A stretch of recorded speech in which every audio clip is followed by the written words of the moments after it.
Bismillahirrahmanirrahim. Assalamualaikum warahmatullahi wabarakatuh. Bismillah. Teman-teman sekalian, pertama-tama kita menjadikan bersyukur atas kehadirat Allah Subhanahu wa taala.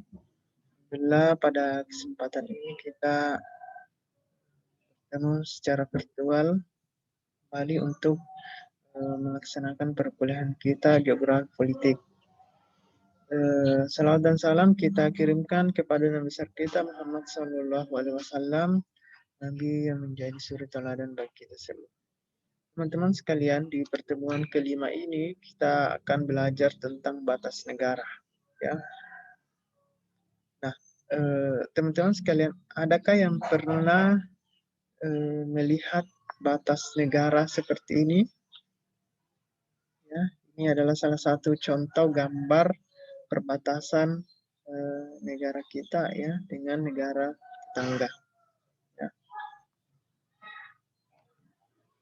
Nah, adapun outline materi kita pada materi batas negara ini adalah yang pertama pengertian batas negara, penetapan batas negara di lapangan atau dengan istilah demarkasi, kemudian ada fungsi batas negara, kemudian kriteria batas negara, bagaimana batas negara di Indonesia, kemudian kendala dan tantangan terhadap konsep batas negara. Yang pertama, pengertian batas negara. Jadi batas negara ini adalah pemisah unit regional, ya, geografi, baik itu sosial, budaya, fisik, ya, fisik terutama, kemudian sosial dan budaya yang dikuasai oleh suatu negara. Ya. Jadi kesan umum batas negara itu adalah adanya garis yang tegas, ya, sebagai tanda wilayah negara itu, ya, wilayah kedaulatan negara itu dan yurisdiksi suatu negara, ya. Secara politis, batas negara itu adalah garis kedaulatan yang terdiri atas darat, laut, udara, dan juga termasuk potensi yang berada dalam perut bumi. Di pertemuan sebelumnya kita telah belajar tentang negara, ya. Jadi negara itu adalah sebuah wilayah kekuasaan, ya, wilayah yang dikuasai oleh suatu negara, di mana salah satu aktivitasnya adalah mengembangkan potensi sumber daya alam yang ada di perut bumi wilayah negara tersebut. Apa sih perbedaan batas dengan perbatasan? Ya, karena sering juga kita keliru mendefinisikan keduanya, ya. Jadi kalau batas atau istilahnya adalah boundary, itu adalah tanda yang membatasi bagian wilayah yang paling luar yang dikuasai oleh suatu negara, ya. Jadi dia garis keliling dari sebuah negara, ya. Itu adalah batas, ya. Juga memiliki makna ke dalam atau intern, ya, karena ini wilayah yang ke dalam ini adalah batas sebuah negara, ya. Batas juga bisa diartikan sebagai pagar pembatas negara yang dengannya dapat dihitung luas sebuah negara. Ya, jadi ini adalah patokan di mana luas wilayah ini bisa dihitung. Sedangkan perbatasan atau frontier itu adalah tapal batas atau garis pemisah antar dua negara. Ya. Ini memiliki makna bahwa adanya relasi dua negara yang bertetangga adalah perbatasan. Ya. pagar pembatas negara yang dengannya penduduk negara setempat tidak bisa bebas keluar masuk atau sebaliknya. Ya, jadi contohnya seperti ini ya. Jadi kalau batas itu ini seperti tadi ini ya, garis keliling sebuah wilayah, sedangkan perbatasan ini ya garis pemisah dua negara. Ya. Jadi kalau batas itu dia istilahnya dia bersifat umum karena mencakup semua ya, mencakup semua batas dari sebuah negara. Tapi kalau perbatasan dia lebih khusus relasi antar dua negara ya, misalnya perbatasan Korea Utara dengan Korea Selatan ya. Jadi di sini ada perbatasan. Jadi tidak semua batas negara memiliki tanda di lapangan, tapi itu sangat diusahakan agar lebih tegas secara kasat mata, ya, karena membuat batas negara ini sangat-sangat memiliki biaya yang sangat tinggi, ya, karena coba teman-teman bayangkan jika batas negaranya sebuah pegunungan, ya bagaimana membuat tanda ya bangunan sepanjang ratusan kilometer ya kan ribuan kilometer ya tentu sangat-sangat sulit ya. Ya seperti fenomena alam seperti sungai, puncak perbukitan, lautan, ini biasanya lebih mudah menjadi tanda perbatasannya karena ada fenomena eh, fenomena alam ya seperti ini yang bisa kita lihat secara kasat mata. Tapi kalau misalnya dia diapit oleh apa namanya perbatasan, misalnya hutan, itu sangat sangat sulit untuk dilihat secara kasat mata di lapangan ya. Jika dua negara berkonflik tentang suatu perbatasan, maka biasanya baru akan dibuatkan pagar ya.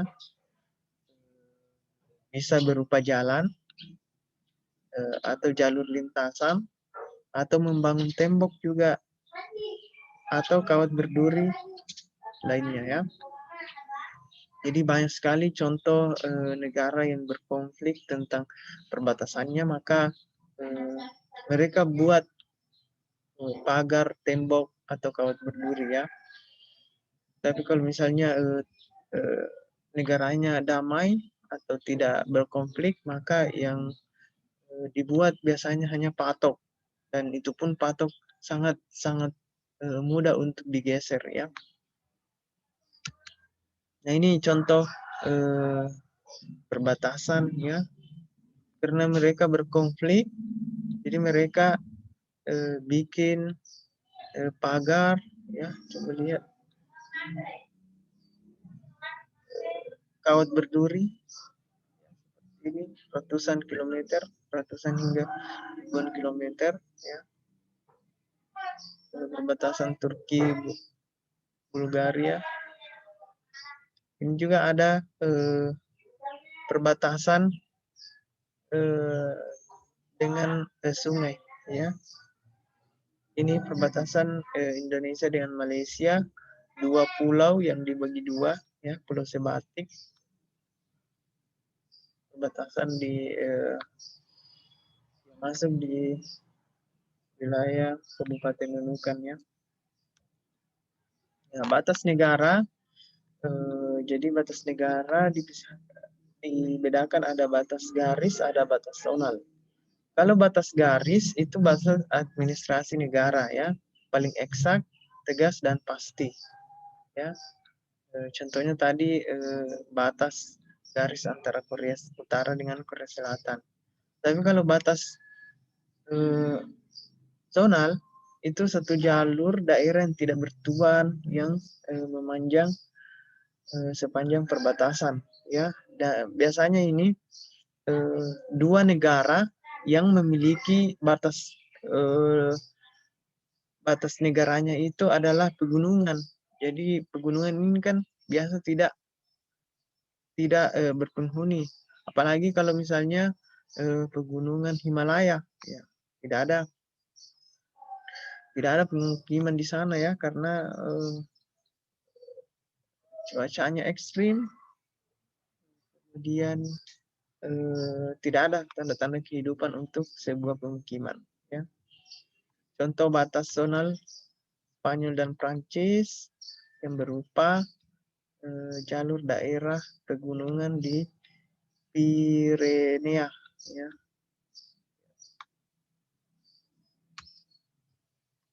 Nah ini seperti ini ya. Jadi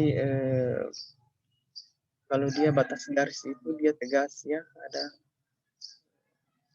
Kalau batas zonal sangat susah ya, karena di sini adalah daerah yang tidak berpenghuni, jadi sangat sulit untuk identifikasi. Nah, bagaimana penetapan batas negara di lapangan atau demarkasi? Ini biasanya demarkasi itu dibuatkan khusus sebuah lembaga atau tim gabungan oleh negara ya, yang nantinya ditugaskan untuk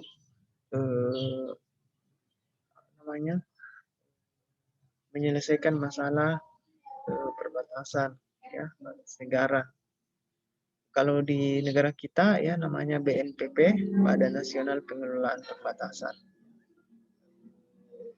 Timnya terdiri dari beberapa kementerian dan pemerintah provinsi, khususnya provinsi yang berbatasan langsung dengan negara tetangga, ya, seperti berbatasan langsung dengan negara tetangga ini dalam artian batas negara daratan ya, seperti di Kalimantan Barat, ya, Kalimantan Utara, kemudian di Papua, kemudian juga di bagian selatan itu Nusa Tenggara Timur dengan Timur Leste, perbatasan di situ ada perbatasan daratnya ya.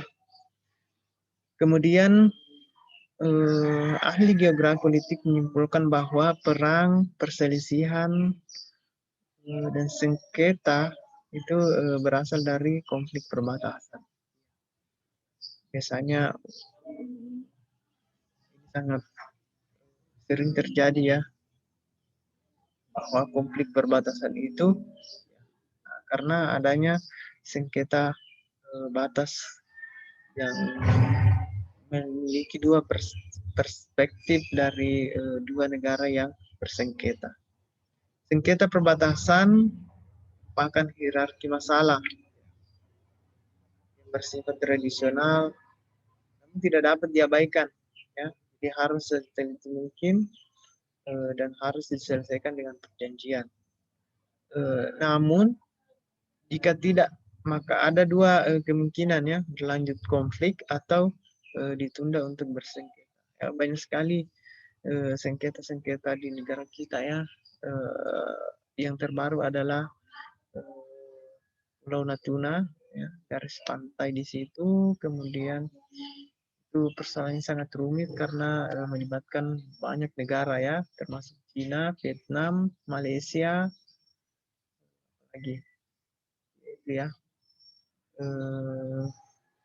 Dan jadi ada dua pilihannya, berlanjut konflik atau ditunda untuk diadakan lobby atau negosiasi. Nah ini contoh ya perbatasan di Pulau Sebatik. Ya. Yang ini adalah logo BNPP yang mengelola perbatasan negara kita. Ya. Contoh penundaan masalah perbatasan adalah Indonesia dengan Vietnam, ya, karena Vietnam menghendaki parit laut dari Pulau Anambas hingga Pulau Natuna yang menjadi batas kontinennya, sementara Indonesia merasa keberatan, ya, dan menghendaki garis tengah sebagai batas kontinennya. Kedua negara sepakat menunda sengketanya. Ya, jadi ini Vietnam dengan Indonesia ini jarak daratnya itu dekat, ya, di Pulau Anambas dan Pulau Natuna, sehingga di situ mereka berkonflik tentang batas kontinen. Ya, kita bahas apa itu batas kontinen. Berbeda dengan masalah perbatasan Indonesia dengan Singapura atau Indonesia dengan Malaysia, ya, dua negara ini yang terbilang sebagai negara yang makmur itu memang sering melakukan konflik, ya, menciptakan konflik, karena kalau konflik terjadi mereka lah yang paling untung, ya.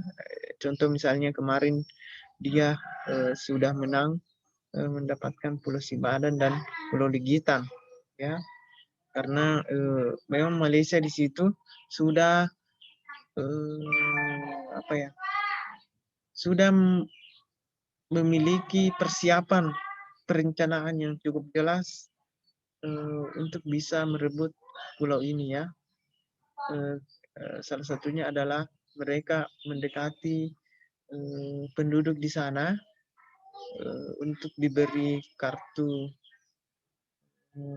penduduk, kartu tanda penduduk, atau misalnya ada iming-iming sembako atau bantuan atau pembangunan dan sebagainya. Sementara kita, ya, karena pulau kita sangat luas, sangat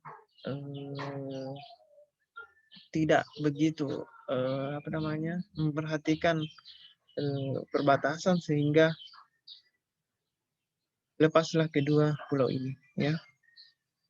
Ya, jadi potensi konflik dengan Malaysia sebenarnya cukup terbuka, ya, terutama di Kalimantan, karena belum adanya batas secara tegas di lapangan, ya.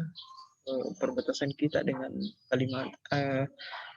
Malaysia itu di Kalimantan hanya patok, ya, belum dibuat secara tegas berupa tembok atau kawat berduri dan sebagainya, ya, belum jelas.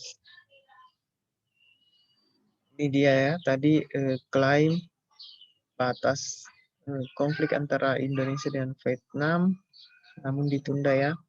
Jadi Vietnam itu dia menginginkan ini negara Vietnam dia mengklaim batas zona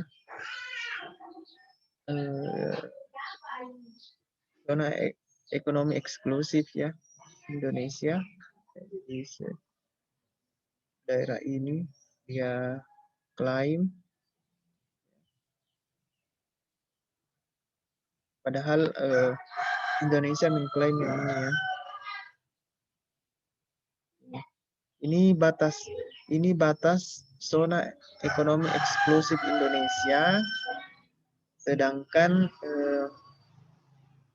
ini Vietnam membuat batas zona eksklusif ekonomi eksklusif sebelah sini, ya. Jadi dia mengambil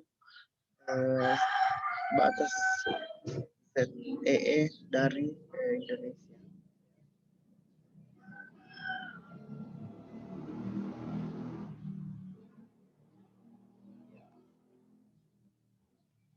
Jadi ini adalah Pulau Natuna.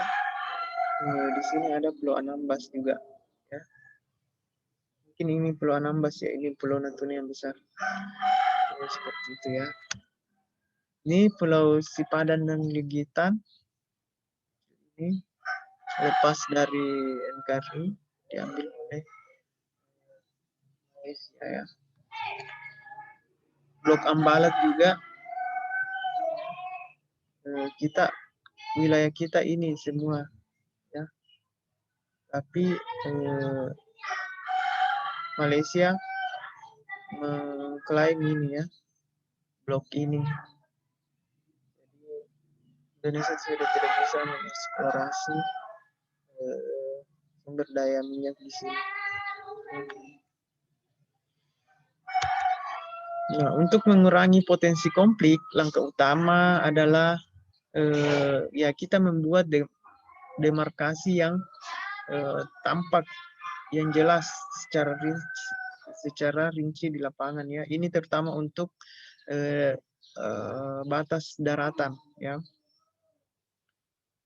Jadi kalau pada masa lampau itu demarkasi hanya berupa tugu, benteng, monumen, atau patung batu, dan itu data-datanya tidak jelas perjanjiannya. Penetapan perbatasan dilakukan oleh ahli kartografer, ahli peta, setelah ada kesepakatan, ya. Kemudian mereka kemudian memplot dalam sebuah peta berskala besar disertai dengan foto udara secepat mungkin. Jadi ini adalah langkah-langkah penetapan batas wilayah, ya. Jadi ada kesepakatan dulu antar dua wilayah, antar dua negara, dan nanti bersama-sama mereka membuat peta yang berskala besar yang disertai dengan foto udara. Setelah ada data peta perbatasan jelas, kemudian dibuatlah peta administrasi, ya. Kemudian dibuatlah misalnya mereka mampu untuk membuat tembok perbatasannya, membuat tembok perbatasan dengan mengacu di peta administrasi yang sudah dibuat.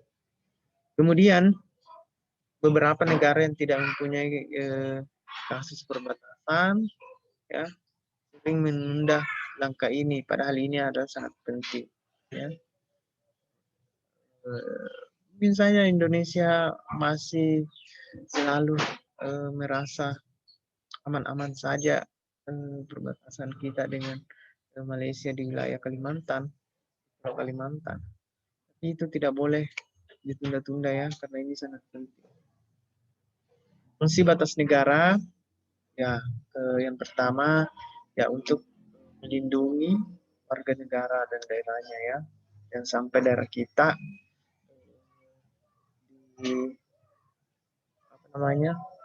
diambil sumber daya alamnya karena tidak ada batas negara yang jelas, ya. Kemudian warga negara kita terganggu oleh negara lain. Kemudian yang kedua, dengan perbatasan kita memiliki hak dan kewenangan untuk mengidentifikasi pajak, ya, saat menyeberangi perbatasan. Ya, jadi ini juga bisa menjadi devisa negara bahwa jika ada warga negara lain yang melintasi negara kita, maka itu dikenakan pajak, ya, pajak atau biaya masuk. Kemudian sebagai pertahanan sebuah negara, ya, kalau saat ini kita perkuat dengan adanya kapal induk, kapal udara, angkutan udara atau angkatan udara atau angkatan darat yang bersenjata, ya. Kemudian fungsi komersial juga bisa diberlakukan, ya. Misalnya diberlakukan tarif bea cukai untuk barang masuk ke negara kita. Kriteria batas negara dibedakan ada 6, setidaknya ada 6, ya. Yang pertama dan yang kedua ini adalah batas sosial, ya, batas yang bukan non fisik, ya. Tapi kalau kriteria yang ketiga sampai yang keenam ini adalah batas fisik di lapangan, ya. Nah, coba kita lihat. Yang pertama itu adalah batas etnis atau kultur. Ya, ini sebuah penentuan batas negara di zaman lampau ya. Mereka melakukan penentuan batas wilayah itu, batas negara itu berdasarkan ras atau agama, ya, supaya bisa menghindari atau meminimalisir terjadinya konflik ras atau agama ya. Contohnya di sini adalah pemisahan antara Pakistan dengan India, ya, di mana Pakistan itu mayoritas beragama Islam, sedangkan India mayoritas beragama. Kemudian ternyata kalau kita lihat di peta, itu Pakistan terpisah juga wilayahnya ya. Ada Pakistan Barat, ada Pakistan Timur. Yang hijau ini ya, yang kuning ini adalah India. Ada juga batas historis. Ini adalah batas-batas berdasarkan zaman dahulu ya. Adanya kolonialisme atau kesultanan ya. Negara-negara yang dijajah oleh Spanyol, Portugis, Prancis, Inggris, Rusia dan Belanda, itu dia menentukan batas-batas negaranya ya. Jadi misalnya yang negara yang dijajah oleh Spanyol ini yang hijau, itu dia menetapkan batas wilayahnya ya. Seterusnya. Kemudian ada ini kita masuk di batas fisik ya. Batas fisik ada 3 batas daratan, batas lautan, dan batas udara. Kalau batas daratan ini yang pertama batas gunung atau pegunungan. Ini penentuan batasnya itu berdasarkan hamparan alam berupa jalur pegunungan ya. Jadi yang menjadi titik batas itu adalah puncak gunungnya ya. Nah, masalah kemudian terjadi karena batas hidrografi atau mata air itu sangat sulit diprediksi ya, dan sangat mempengaruhi kedua negara ya. Misalnya batas hidrografinya seperti ini, hulunya di sini, kemudian hulunya ada di negara A, kemudian hilirnya ada di negara B. Ya. Jadi kalau misalnya hutan rusak di negara A, maka sumber mata air di negara B itu menjadi kering. Jadi juga jadi salah satu potensi masalah ya di kedua negara.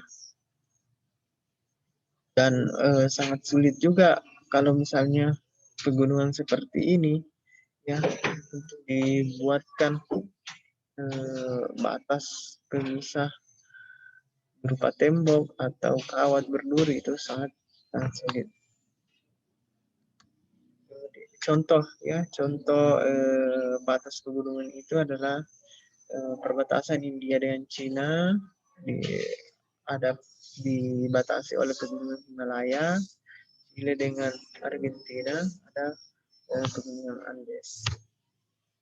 Batas sungai ya. Ini penentuan batas berdasarkan sungai ya.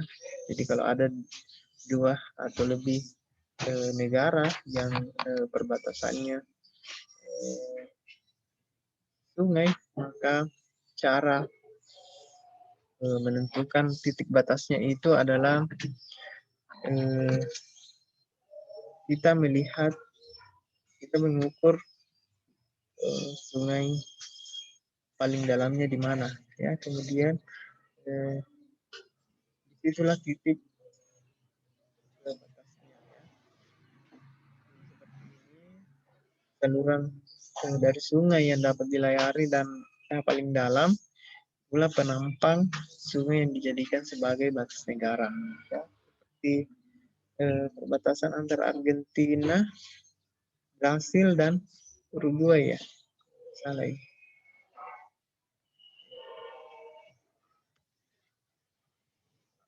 Selain batas negara, batas darat, ada batas udara ya. Jadi penentuannya berdasarkan wilayah udara.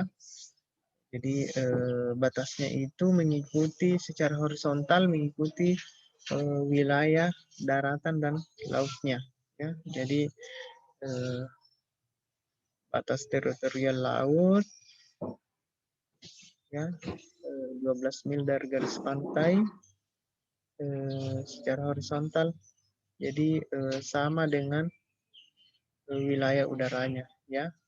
Jadi kalau secara vertikal ini masih belum jelas ya, belum ada aturan, tapi ada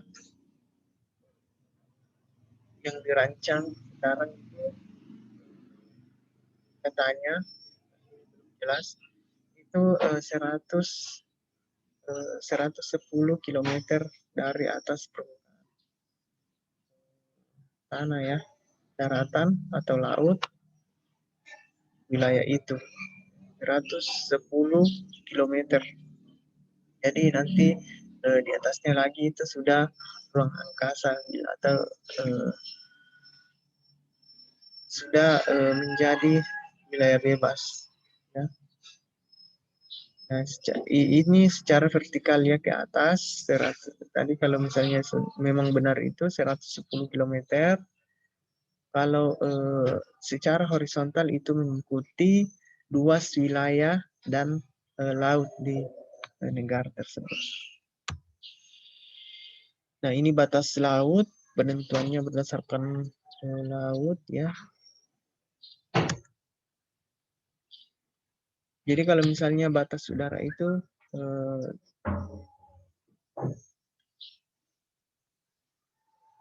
dia apa namanya mengikut di batas darat dan laut sebuah negara yang ditarik ke atas ya negara lain.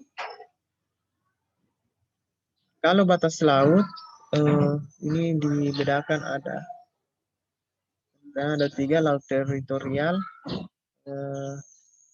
landas kontinen, kemudian zona ekonomi eksklusif. Kalau laut teritorial itu 12 mil ya. 1 mil itu sama dengan setara dengan 1,6 kilometer. Jadi kali aja ini 12 mil kali 1,6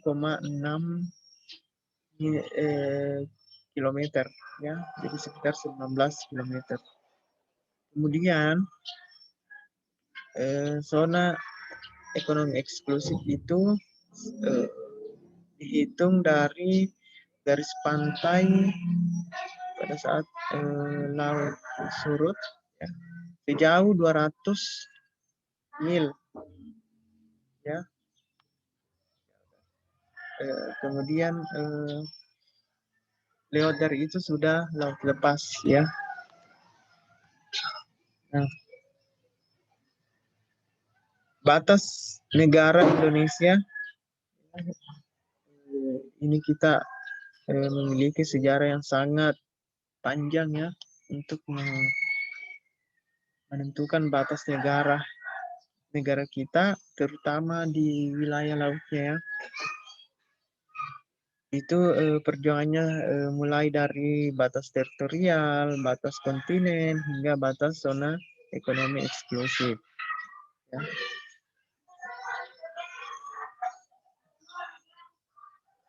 Jadi walaupun saat ini telah berhasil diperjuangkan, jarang sekali warga negara Indonesia mengetahui batas wilayah lautnya secara tepat, ya, baik di atas peta maupun di lapangan. Ya, itu kekurangan.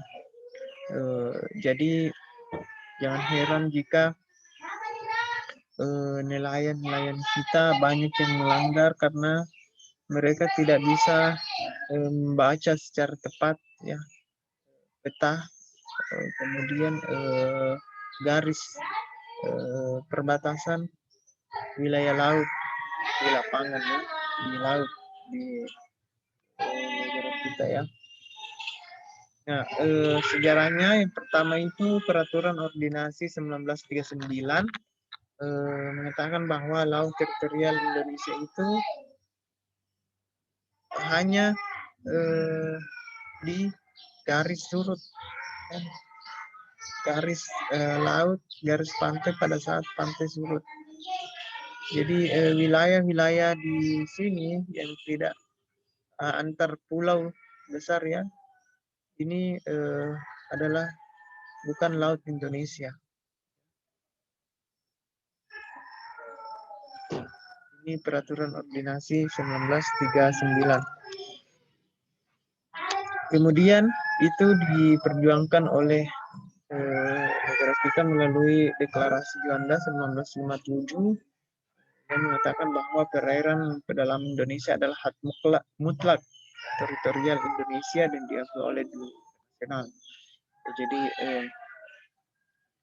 laut yang memisahkan antar pulau di negara kita ini adalah laut adalah wilayah negara kita ya. Sebelumnya tadi hanya di garis pantai di setiap pulau. Nah, ini semua wilayah laut antar pulau itu diklaim sebagai wilayah Indonesia. Ya, kemudian Undang-Undang Nomor 1 Tahun 1973 tentang landas kontinen Indonesia bahwa dasar laut dan tanah yang di bawahnya sampai kedalaman 200 meter atau di mana memungkinkan eksplorasi kekayaan. Ya. Jadi kita hitung di sini kedalaman sampai 200 meter ya, itulah wilayah landas kontinen Indonesia. Jadi ada laut teritorial, ada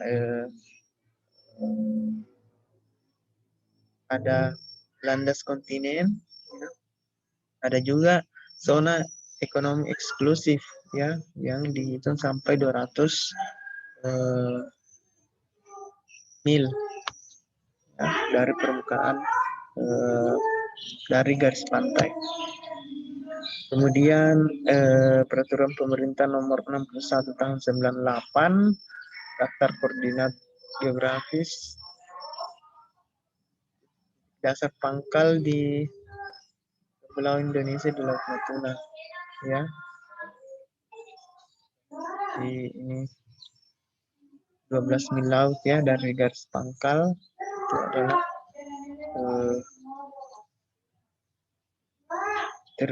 laut teritorial Indonesia. Nah, sejarah luas Indonesia ya sangat dari tahun ke tahun itu semakin bertambah karena kita mengklaim laut kita sebagai juga masih sebagai wilayah negara kita ya. Nah, ini ada beberapa kendala dan tantangan terhadap konsep batas negara ya. Yang pertama bahwa batas negara itu adalah masalah politis yang sangat kompleks ya. Ketahui seperti di pertemuan sebelumnya bahwa setiap negara itu memiliki kecenderungan untuk selalu ingin menambah luas wilayahnya ya. Kemudian perubahan batas negara juga kadang bergeser ya karena adanya fenomena alam seperti tsunami ya, kenaikan muka air laut, abrasi, reklamasi pantai yang seperti yang dilakukan oleh negara tetangga kita ya, dia menimbun Singapura, dia menimbun lautnya sehingga banyak pulau-pulau Kepulauan Riau itu tenggelam dia melakukan reklamasi pantai. Saja ini sangat merugikan negara kita. Ya. Kemudian aktivitas manusia lainnya ya menyebabkan perubahan garis pangkalnya, baik itu sengaja ya, seperti memindahkan kan sengaja memindahkan kapal batas patok ya, sehingga sangat merugikan negara kita. Aktivitas manusia lainnya yang seperti penebangan pohon ya, hingga menyebabkan terjadinya longsor, erosi, sehingga ada di situ perubahan batas negara ya, karena batas negara kemudian menjadi menjadi tidak jelas karena adanya fenomena alam tersebut. Kemudian perubahan lainnya akibat pergeseran dan tata kehidupan politik ya, mungkin akibat dari terjadinya perang ya, atau persetujuan baru ataupun penggabungan wilayah. Contoh kasus perbatasan Indonesia ya, perebutan wilayah Padan dan Ligitan dan Blok Ambalat ya, kemudian garis batas Indonesia Filipina ya. Ya, jadi kalau misalnya ada wilayah yang berdekatan ya, misalnya ini Indonesia dengan Filipina ya, kalau dia batasnya itu kurang dari 400 mil, maka itu harusnya dibagi dua ya. Kalau kalau misalnya wilayahnya itu di atas 400, itu kan tidak jadi masalah, ada kelebihan ya, 200 mil untuk misalnya Indonesia, 200 mil untuk wilayah Filipina. Tapi kalau misalnya kurang dari 400, maka itu dibagi dua ya, sama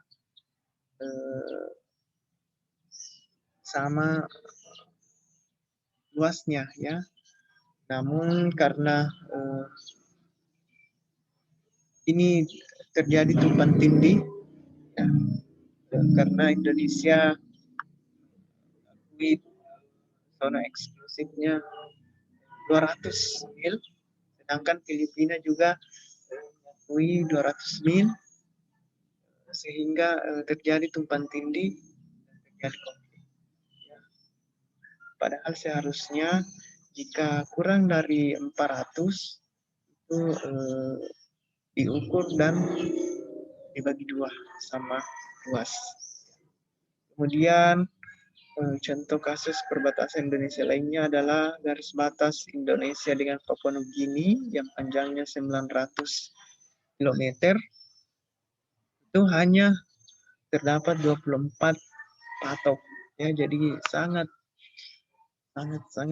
tidak efektif ya untuk menjaga perbatasan negara kita dengan Papua Nugini.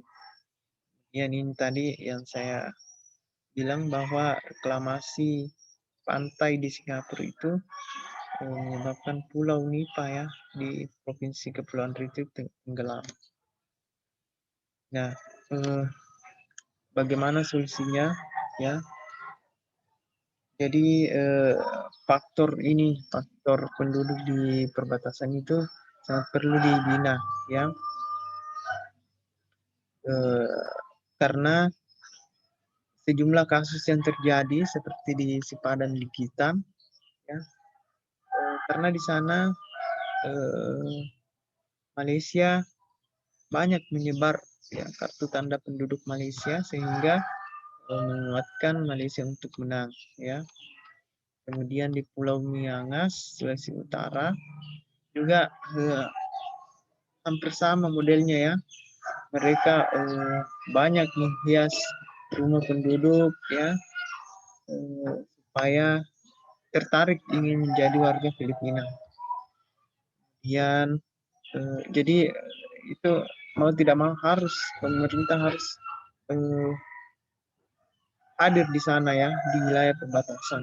Ya, jiwa nasionalisme penduduk itu harus sentiasa ditumbuhkan ya, kesejahteraan ekonominya diperhatikan ya, agar mereka kuat untuk bertahan dan tidak tertarik oleh iming-iming negara tetangga ya. Kalau kita perhatikan ya, di Pulau Sebatik itu penduduk Malaysia itu sangat sejahtera ya, dibandingkan dengan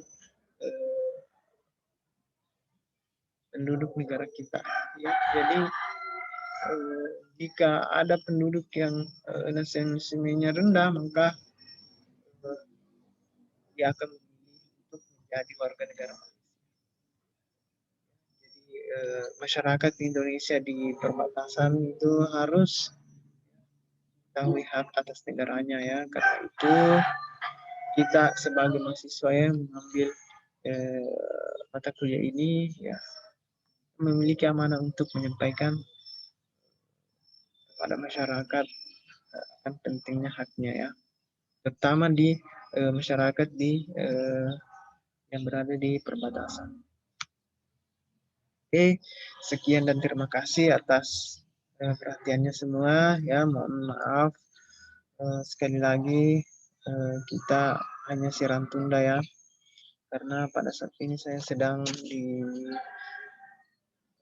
luar kota ya, di kabupaten, tepatnya di Pindrang, karena sedang mengadakan penelitian teman-teman. Jadi sangat sibuk untuk sangat susah untuk meluangkan waktu karena kesibukannya sangat padat ya teman-teman. Mudah-mudahan di waktu kedepannya kita bisa bertemu kembali di Zoom. Oke, saya kira cukup sekian ya. Saya tunggu pertanyaannya di WA Group ya.